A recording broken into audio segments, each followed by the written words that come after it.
Evening descends upon the city when a young man walks into a supermarket and standing by one of the shelves calls his wife, who is clearly annoyed with her clueless husband. The guy tries to explain himself. He just accidentally mixed up the groceries. He's not trying to save money at her expense, and his PlayStation purchase has nothing to do with it. Besides, that money wouldn't have been enough for a vacation, not even to the Black Sea. And that trip he took, it was for work, not pleasure. Realizing he won't be able to change her mind, the guy hangs up and heads to the checkout, where a shabby-looking man is first in line. The cashier tells him the total, but he's short 10 rubles. He tries to persuade the cashier to let him have the items for what he has, but she remains firm. The man then turns to the people in line, asking them to lend him the missing amount, reminding them that the day of judgment awaits, when everyone will have to remember the good deeds they did in this life. People react in different ways. One person even leaves the line altogether. The man turns to the young guy since he looks well off, but it's a woman standing behind him who pulls out a coin. The homeless man thanks her and says the angels won't forget her. Maybe this act will outweigh all her sins. Then he pulls 50 rubles from his pocket and hands them to the cashier, returning the coin to its owner. He places a 10-ruble coin on the counter and, turning to the young man, says it will come in handy when he remembers this moment. In hell. The homeless man leaves, and the young man pays for his items. When the cashier asks for 10 rubles in change, he hands her the beggar's coin. He finishes paying and walks out to the empty parking lot, still on the phone with his wife. While putting the groceries into the trunk, he once again tries to explain himself. Something about a business trip and a female colleague his wife is jealous of. Suddenly, he notices the same man from earlier sitting on the curb. He walks over and hands him back the coin. He doesn't want to keep what isn't his, but the man responds with a question. Is he afraid of the fiery Gehenna, where he might burn one day? And more importantly, does he believe in our Lord Jesus Christ? The guy admits that faith isn't really his thing and starts walking back to his car, but the homeless man follows. Now he wants to know what the guy does believe in. The guy explains that he believes in facts and only in facts.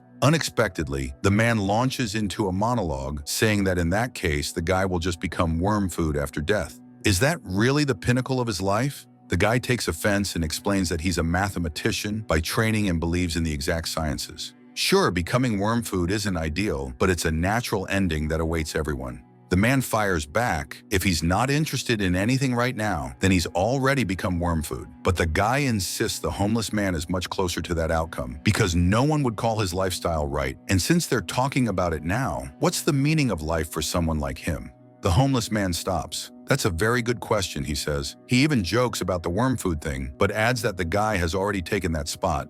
Getting curious, the young man accuses him of turning a serious conversation into a joke. And besides, his own views are based on scientific facts. He can't recall ever seeing solid proof of God's existence. Unexpectedly, the homeless man replies that there is undeniable proof, but you can't convince someone who refuses to believe, though clearly the young man used to believe in something. This remark angers the guy. How would the homeless man know that? They've never even met before, but the man calmly says they've met more than once, which leaves the young guy confused and a bit unsettled. He's sure this is the first time he's ever seen this man, but the beggar insists it happened. Whether it was 100 or 200 years ago doesn't matter. What matters is that it happened because he is a rational man. The guy realizes the homeless man must be insane. Any moment now, he'll probably start rambling about the progress of science and other nonsense about the evolution of the human brain. Hearing the skepticism in the young man's voice, the homeless man stands up to leave, but the guy can't stop himself. He calls the man a loafer, implying that such thoughts only come to those with too much idle time, so maybe he can rest on his way back.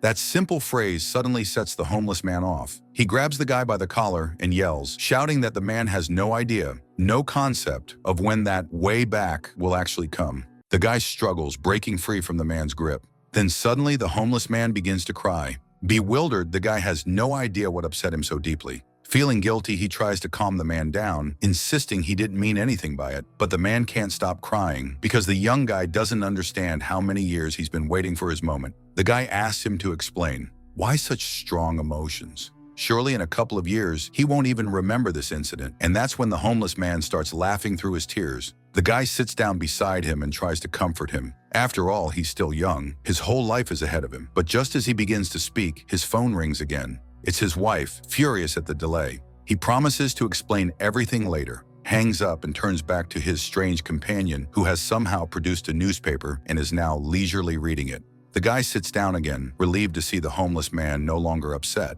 And really, what's there to be upset about? Now's the perfect time to think about the future, a future that depends on no one but himself. Whatever weighs him down, he needs to let go of the past and build something new. Something he can start today by planning tomorrow's routine, adding a small habit each day. In response, the homeless man recalls a proverb: if you want to make God laugh, tell him your plans for tomorrow.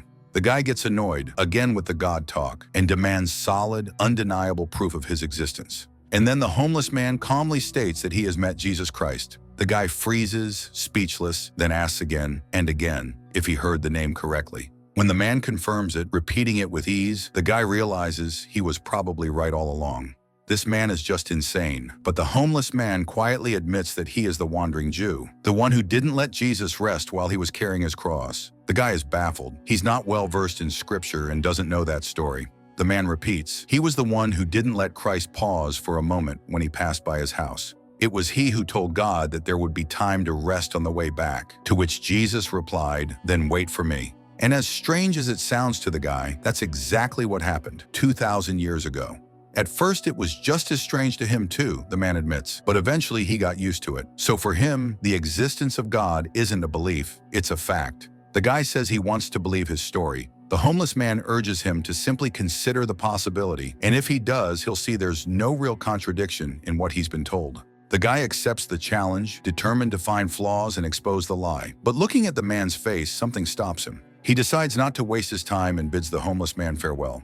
He gets into his car, pulls out of the parking lot, but then, a minute later, returns. Opening the door, he calls out to the immortal man from the Bible and asks, "How many fingers am I holding up behind my back?" To which the homeless man replies, "I've seen Jesus Christ, not your fingers." The guy then asks the man to give him some kind of proof that he's telling the truth. But the man replies that he has no idea how he could do that. He didn't save a piece of Christ's clothing, and even if he had, how would he prove it's not just a scrap from his own pants? The guy walks outside trying to think of some way to verify the man's claims. After all, the wanderer might have kept something, a cup Christ drank from or a stone from beneath the cross, but the man just shakes his head. He only saw God for about 3 minutes, and what kind of fabric could survive 2,000 years? Listening to the man's words so calmly and reasonably spoken, the guy begins to entertain the possibility that he might be right. He asks him to tell something about God, something humanity doesn't yet know, but the man shakes his head again. What is there to tell about someone just like them? An ordinary person? That's all he was, tired and worn out. And the man doesn't even remember his face. He had no idea at the time that this man would one day be God. Faces fade quickly, no matter how much they may come to mean. The guy asks him to tell the whole story in more detail. The man remembers. Jesus was being led by soldiers past his house. He stopped to rest, but the man wouldn't let him lean on his wall. After all, Jesus had claimed to be the Son of God, and back then, believers couldn't just trust anyone who said something like that. Besides, helping a condemned man could get you into trouble. People were genuinely outraged by his words, so the man simply drove the Messiah away and told him he could rest on the way back. And Jesus said, "Then wait for me." But how could the man have known that he truly was the Lord? No one could have guessed. After hearing all this, the guy honestly admits that it all sounds like nonsense, or at best a well-crafted but completely unprovable tale. He offers to give the homeless man money if he confesses he's making it up. The man agrees. For money, he says, he can say anything the guy wants. But the guy wants the truth, even if he's sure it can't be real. Still, a part of him is intrigued, and he has one more question.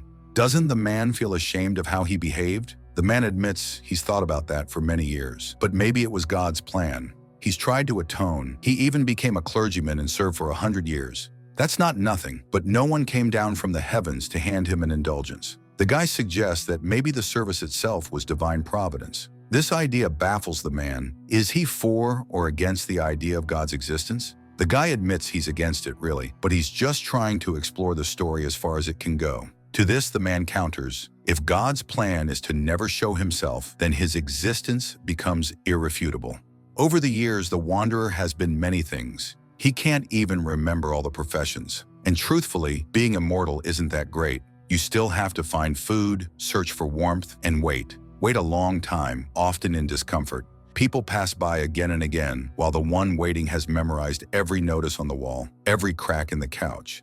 After a while, you stop caring about who sat where, who skipped the line, or who had the comfiest seat. He just waits for the second coming or the end of the world. But no one knows when that will be. The guy doesn't get why he just waits. Why not use immortality to experience everything? But the man replies, anyone can experience everything. Life's not as short as people think.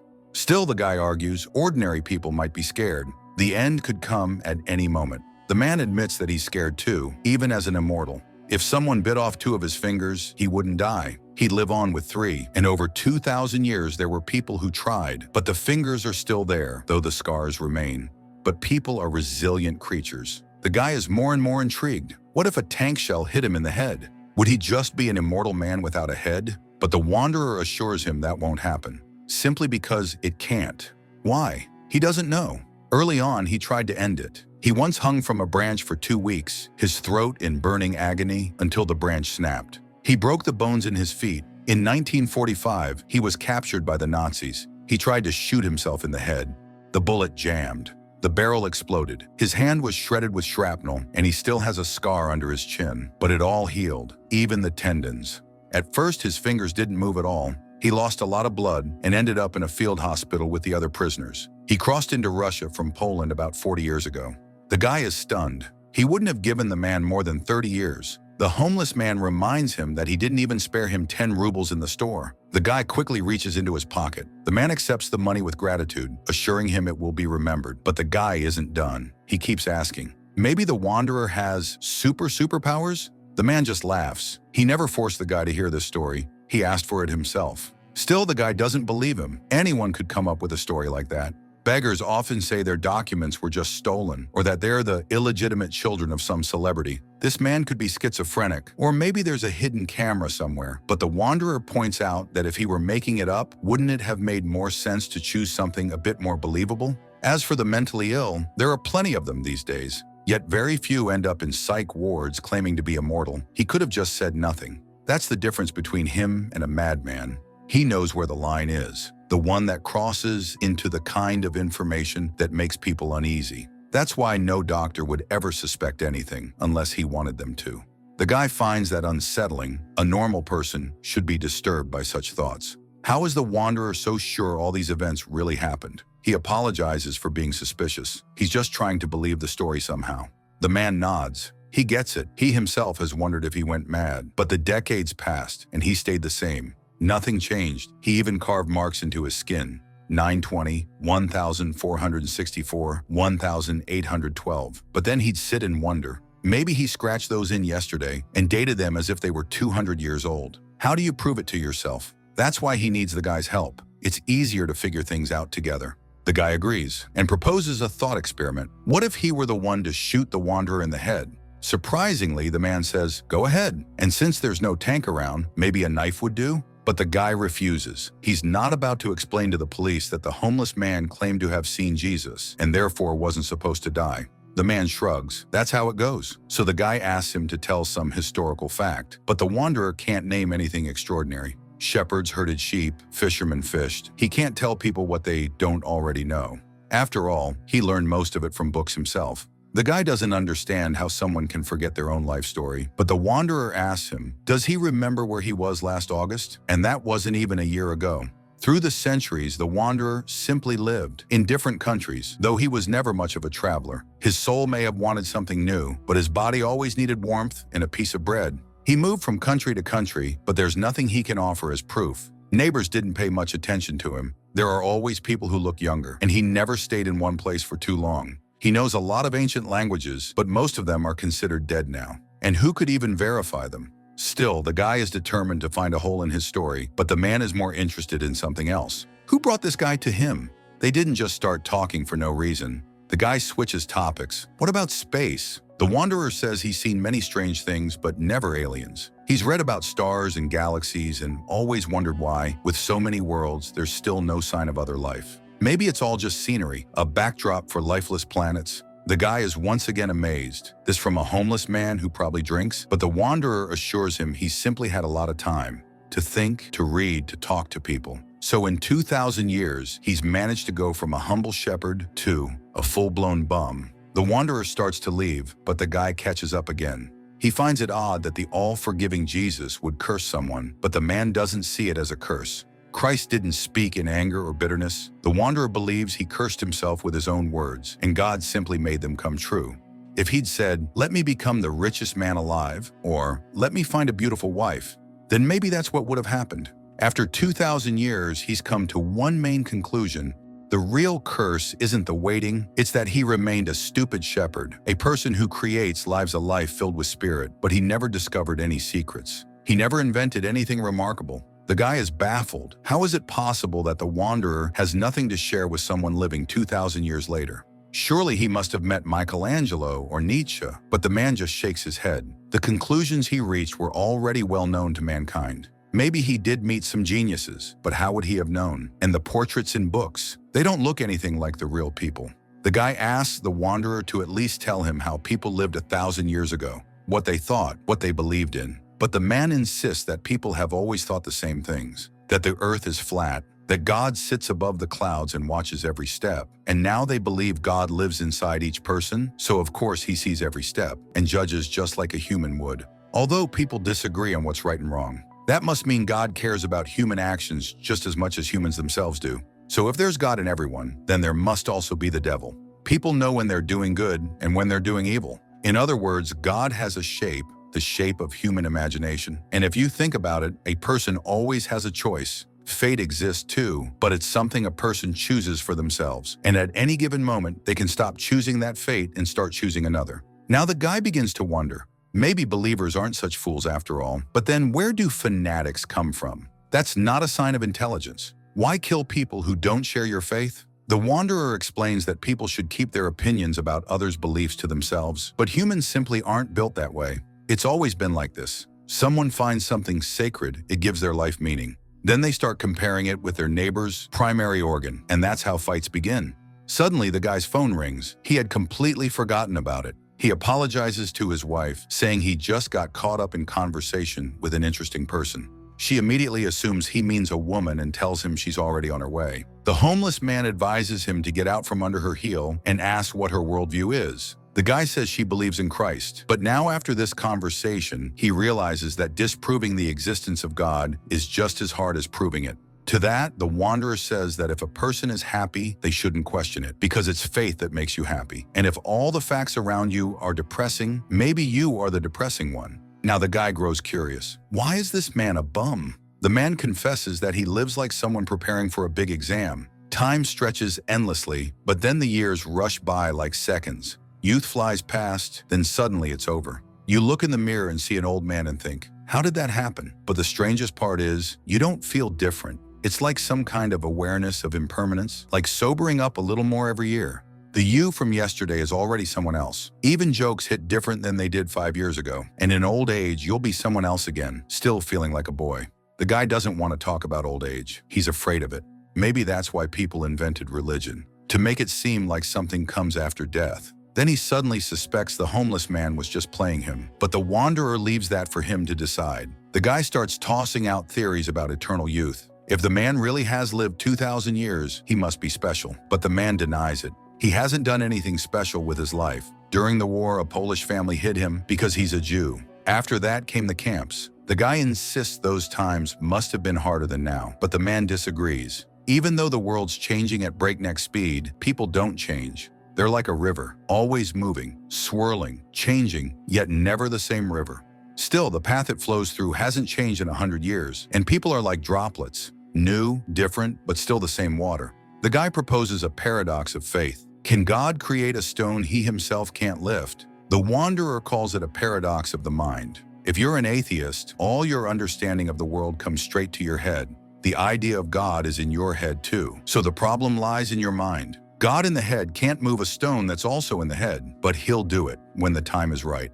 The guy isn't satisfied with such answers, and then the man admits, he also wants to know what a human being is for. What happens after death? What must we achieve in this life? And even though he has more time than anyone else, he still hasn't found the answer. Suddenly, the guy wonders, why did the man tell him all this? The man just laughs. No one will believe him anyway. He suggests a thought. What would you do if you lived 1,000 years? He'd do exactly what he does now, just for 1,000 years. The guy doesn't get it. How can someone live that long and not realize their purpose? The man sighs. If humans are God's creations, life must have meaning, but even he doesn't know what it is. He's never met anyone who truly fulfilled their potential. Even those who made history seem to die dissatisfied. Take Hitler. Even if he believed his own ideas, he didn't live out the spark inside him. He became a cartoon villain, not the soul he might have been. Maybe some sparks just can't survive in this world. But then, how do we know whether it's God or the devil whispering to us? And how can someone reach heaven if evil lives within them? The man says he's thought about that too. Nearly every emotion boils down to either fear or love. The Bible says God is love. A person can feel which force dominates inside them. To enter heaven, they must choose God. Suddenly the guy imagines, what if this man is God? But the wanderer laughs. He's just human. Though like all people, he carries a piece of God, a spark of love. He doesn't know why fate left him alive. Maybe he has a mission? The man shrugs. People are born and die, but some are just vessels for the idea of humanity. And that idea lives on as long as mankind exists. It waits for the end of the world, whether it wants to or not. So maybe the guy hasn't just met a man, but the very idea of humanity. The wanderer doesn't really see faces anymore. He sees versions of the same being, tall, short, joyful, bitter, lazy, driven. Everyone thinks they're unique, but one by one, they're replaced. Year after year, century after century. Then the guy's phone rings. His wife has arrived. He tries to introduce her to the man who once saw Jesus. She thinks it's mockery and starts yelling. As the guy defends him, another man appears, identical to the wanderer, and scolds him for skipping work. Stunned, the guy watches them leave while his wife gets in the car and drives away. He sits behind the wheel, looks in the mirror, and sees Ahasverus staring back at him. A rather unexpected film for Russian cinema, one that dares to ask genuinely profound philosophical questions about existence, immortality, and human nature.